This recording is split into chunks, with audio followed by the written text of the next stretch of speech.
So getting into volume 10 of Jobless Reincarnation, another volume. I've been really steamrolling through these volumes quite fast, and I've been really enjoying reading the volumes for a multitude of different reasons. Of course, I've mentioned in many different videos, just the world building, the character building, and this is definitely one of those where we do find out some really interesting, juicy things in this volume. And of course, the first part to it is, of course, the fact that now Rudy and, of course, our lovely Fitz, or also to be known as, of course, Sylphiet, are, of course, getting married. And that also leads to Rudy basically asking the princess for Fitz, basically saying, you know, I'm marrying, they're in love. And, of course, the princess is okay with that. I think the princess really wanted to push her to getting with Rudy, because I think, again, she felt like Fitz was holding her life all back. Of course, the silent Fitz, and also known as Sylphid again as well. Again, I will probably mix and match the names. I'll probably just try to stick to Fitz because Fitz is just a quick, easy way of saying it. But it just kind of showed that, again, the princess is very caring. And it's kind of funny because when you look at the past like volumes, and I haven't talked about these extra chapters yet because I plan a whole separate video talking about all these extra chapters, but to kind of highlight on some key points is that in some parts of those extra chapters, it does try to play her off to be kind of a bit of a, you know, a little bit sus at times. She's got her own motives, her own drives. But to me, when I read those extra chapters, or even not even the extra chapters, I just think the princess is very driven by, you know, the events that have played out in her life, and Fitz has definitely helped contribute in achieving those goals for her. And I think the princess doesn't want Fitz to hold her entire life back just so that she can achieve her goals. But especially at the end of this, basically Rudy is kind of very adamant that he's like, yep, I'm gonna help this princess when she needs help. I'll be there ready to assist when needed. And that's also because a little bit later on in the volume, they have a little bit of a, you know, house party because of the marriage, the new house that they got, because they went house shopping.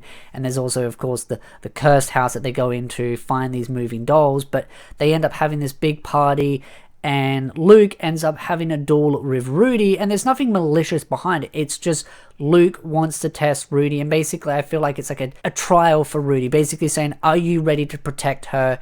Are you ready to take her on as your wife and be there through thick and thin? And Rudy proves that he can protect her, and Luke is basically like, you know what, yep, you're ready. And I really just love the care that, of course, the princess and Luke have for Fitz. And that's why I just, each chapter and each volume that, you know, has them involved, I've grown to like Luke and, of course, the princess more and more and more. That being said, I'm looking forward to seeing more of them later on in the future volumes. Again, no spoilers, please, but I definitely think what the volume did for them was really awesome. But of course, after, you know, the princess says, yep, you can get married, you know, got no problems, no beefs. Basically, Rudy goes house buying, and of course, Sylphid knows about it, and especially when Rudy's trying to show it off, because he's found this house, it's cursed, it's really cheap, so he takes the gang with him, the two other guys, and they go in there and they end up trying to sort of scoop out what's making this place, you know, haunted, and it's ended up killing adventurers. And it's basically just some moving dolls, and it's just like some cleaning dolls, like just autonomous cleaning dolls, which also leads into some really awesome, interesting sort of world building, and I would almost say magic building, when it comes to how some of, not just the magic, but also scrolls and different ways of creating different magic circles work. And that leads into some other major stuff later on as well that ties into, of course, the girl that, of course, got transported due to the whole events and everything, and she's trying to find her way back home, and she has a mental breakdown because she is unable to, you know, crack this code of how is she able to create a circle that can port an object from a different world. She basically has a meltdown, and the stuff from the dolls ends up actually having an impact on that, because the dolls have like almost a multi-layered magic circle, which she's using a single layer. So it basically shows that, again, there's many different layers to how magic works, and there are many different secrets that are yet to be uncovered. And even though she's very smart and she's got a lot of resources at her disposal, she is lacking in some areas when it comes to her knowledge, and having others around her, even though she can be a little bit grumpy at times, has helped her overcome some of those issues. So, you know, working out the house itself and the cursed doll has definitely been an interesting added layer to how magic and all that kind of stuff works, which then leads to the dwarf getting in there, doing the renovations, and Sylphid basically doing the going, oh my god, Rudy, you bought me a house, or bought them a house, and her pretending she's shocked, which of course was kind of obvious that she wasn't shocked because she was snooping on what Rudy was doing, which then leads into the invites for the party and everything, and that is where Sylphid and of course our lovely elf herself, the thirsty one herself that I've made multiple videos on, basically discovering that they are in fact family and that she is the grandmother to Sylphid. There's also a little bit of extra stuff that I left out of that video, just wanted to save for this video, where of course it talks about how Alicia basically says that, you know, she tried to distance herself from those, you know, those kids that she brought up when she got pregnant from all of the, you know, fun stuff that she had. She basically brought them up and then basically got them to the point they were self-sufficient and went, all right, you're on your own, because of the bad reputation that fell on her. And it really shows that she didn't enjoy really what she was doing. Like, yeah, you know, she definitely did some crazy things out there, but again, it was a necessity to survive. And I've seen some comments where people are like, oh, well, she didn't have to do it with 5 people. And it's like, well, you've also got to remember she was using that as a way to also build up mana crystals, which she then sold for additional money. So it wasn't just about survival in the sense of, you know, quenching that curse, but also the survival of getting the money to also survive as well. And she was building up some wealth, which she had a decent amount, which allowed her to join the University of Magic. So again, she was building up her wealth, she was, you know, taking care of herself, and possibly also building up wealth just in case, you know, she ever accidentally got pregnant and needed to bring up a child and be there to support them when they needed it.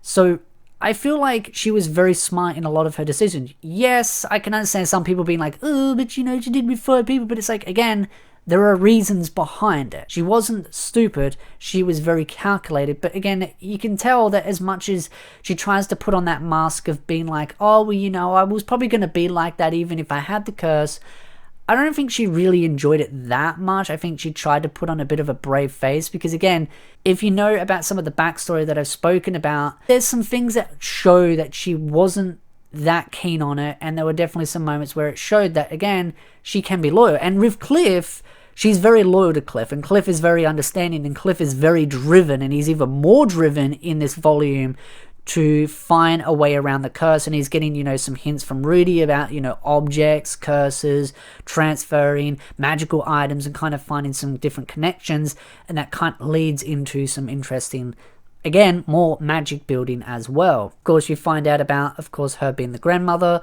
and basically it's funny because even Rudy kind of points out, is like, you know, you didn't really want to be related to Paul, hey? The kind of the irony in it is now that she is technically related to Paul, which I just think is funny, and I feel like, yeah, she just gave that kind of, that smile, and it's like, yep, I'm now related to Paul, which I'm looking forward to the next volume because, yeah, things are just going to continue to unfold, it seems. Things are just getting spicy and interesting, which is what I'm hinting at is, of course, the letter that came, of course, in the later parts of this volume, which is the letter from Paul, and him basically saying, hey, I'm sending the 2 girls to you to take care of, and I'm sending an escort as well, which led to being Rigid.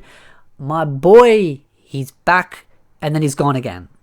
But what really throws this in a head spin is, it's just, after the whole Eris thing in Volume 6, you think after all these volumes, Rudy's finally gotten over Eris, and Rigid throws a spanner in it and basically says, you know, Eris did actually really like you, and it doesn't make sense that she just ditched you for no reason. There clearly was a reason, and again, he basically hints that she wanted to get stronger, and basically Rudy's just like, and his mood just plummets. And I just felt really bad for him because he just overcame that depression state and now he's going through it again. But he's basically said to himself, you know, when he does meet Eris again, he's going to talk to her and work out what was the issue, which, yeah, it's going to be very interesting to see how that plays out because, of course, in the extra chapter, you find out that she is still training, of course, to be strong enough to stand side by side by Rudy to be with him. I do really love the Rigid part where, of course, he's with the 2 girls. There's the extra chapter, which, of course, is sort of Norm's side of things and how she doesn't want to go, but she wants to be with Paul, but Paul's just like, nope, it's too dangerous. and also Roxy's there, and Roxy freaks out because Rigid is of course a serpent, and she, you know, has been taught that serpent are evil and all the rest, and it's just kind of fun to see how all of this plays out and how Paul has basically been like, okay, you clearly were with Rudy, you've demonstrated you can be trusted, and of course the two girls end up going to see Rudy. One of them still not particularly happy with Rudy, and I feel like that's where the next volume is going to unfold some of the interesting layers to that relationship.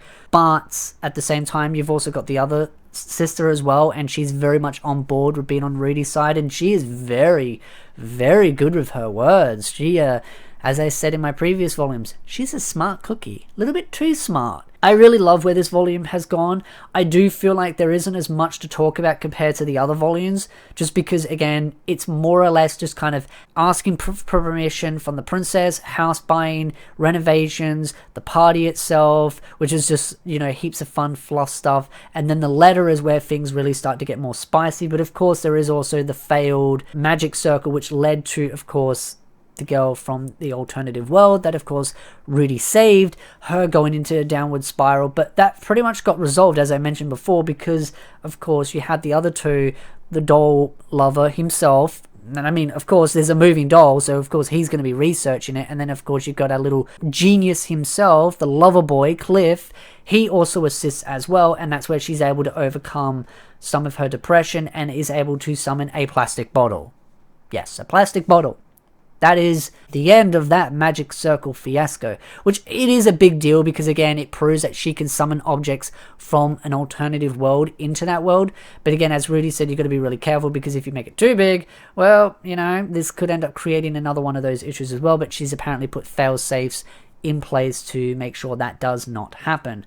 Overall, absolutely love the volume. There is, of course, the extra chapter when it comes to Eris, but I've got a whole separate video planned for that as well. And of course, I've got plans for, of course, the princess side story stuff as well. So again, look forward to that. And I'd love to know your thoughts in the comment section down below. What do you think of the volume so far, and the world building and the character developing? As I've mentioned, I've absolutely loved it, and I'm looking forward to future volumes going forward. Again, trying to not spam the uploads too fast. But again, if you like this video, hit the like button, subscribe for more anime content, and I'll see you, beautiful nerds, in the next video.